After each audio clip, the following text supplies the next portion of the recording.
Get this a lot. Overreaction. Ole Miss hammering Georgia sends the SEC into chaos.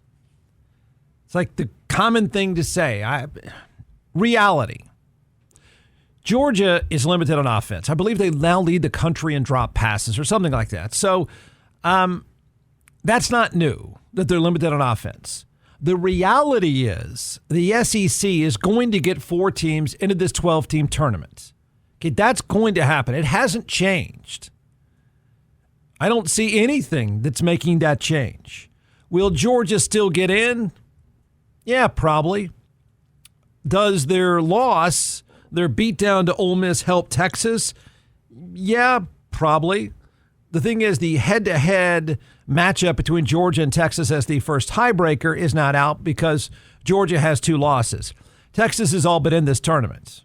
If they were to lose in the championship game, I'm not sure Texas couldn't lose back-to-back games. Lose on the road in Caldwell, Texas to A&M, then turn around and lose in the championship game. I believe they'd still get in the tournament. I do. This league is going to get 4 in. Stop acting as if there's some science behind this 12-team tournament. There is not. It's just opinions. So the name is Texas. They're going to get in regardless. The name is Georgia. They're going to get the benefit of the doubt regardless.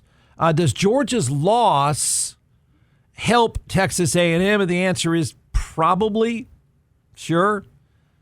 But an A&M Texas rematch in the championship game looks unlikely now because unless other teams lose again. The bottom line is a 3-loss team is going to get in the 12-team tournament. The only mystery is going to be who it's going to be. The SEC will get 4 teams in. At least 3 of those 4 will have at least 2 losses, maybe all 4. Don't freak out. The tournament format's not changing, and neither is the bias towards that league. They'll get 4 in. Overreaction. The Cowboys are in free fall. Hang on. Overreaction. The Cowboys are in free fall because Dak Prescott is facing season-ending surgery. Don't let anybody say that. Just don't let anyone say that. Okay? Reality. Harsh reality here. Look, it doesn't help that Dak Prescott is had his hamstring removed from the bone, which I've never heard of before, and he's likely out for the year. But the reality is your Dallas Cowboys suck right now because your Dallas Cowboys suck. It's a really complicated thing, isn't it? They were bad with Dak Prescott, and they're really, really bad without Dak Prescott. Either way, all the time, they suck. They're bad. There's no excuse. There's no fix. They're just really bad. They're extra bad at home, which is bizarre and laughable at the same time. So your Dallas Cowboys were predictably destroyed by Philadelphia. Dallas has won 3 games. Dallas has not won a home game this year. They have, you ready?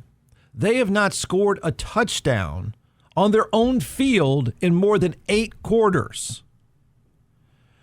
They've now trailed by at least 20 points or more, 20 or more, in all of their home games this year. In other words, they're not even close to being competitive. They scored 9 points against Philadelphia. They scored 9 points against Philadelphia by their runaway offensive MVP, and that's Brandon Aubrey. At one point in the first half, your Dallas Cowboys went punt, punt, fumble, fumble, punt. You usually get your ass kicked in the NFL when it goes punt, punt, fumble, fumble, punt.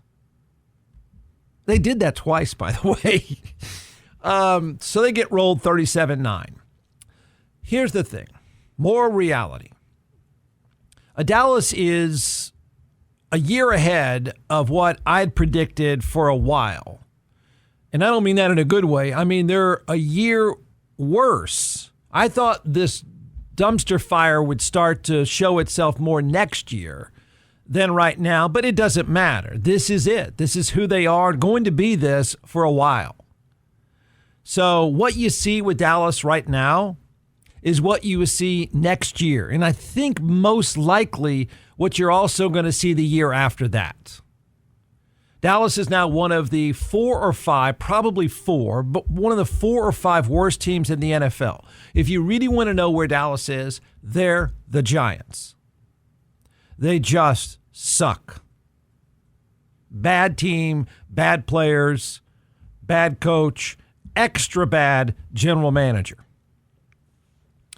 Here goes the owner of the team and the general manager. Things have, of course, gone sideways, predictably, in Dallas. Not all because of him. For once, this one is not Jerry Jones taking a gas can. You know, his old, weird, plastic face that he usually dumps the gas on himself. This is not him taking the gas can. One of his star players taking a gas can and pouring it on his team. But Jerry Jones was his usual nonsensical, bizarre, blabbering self.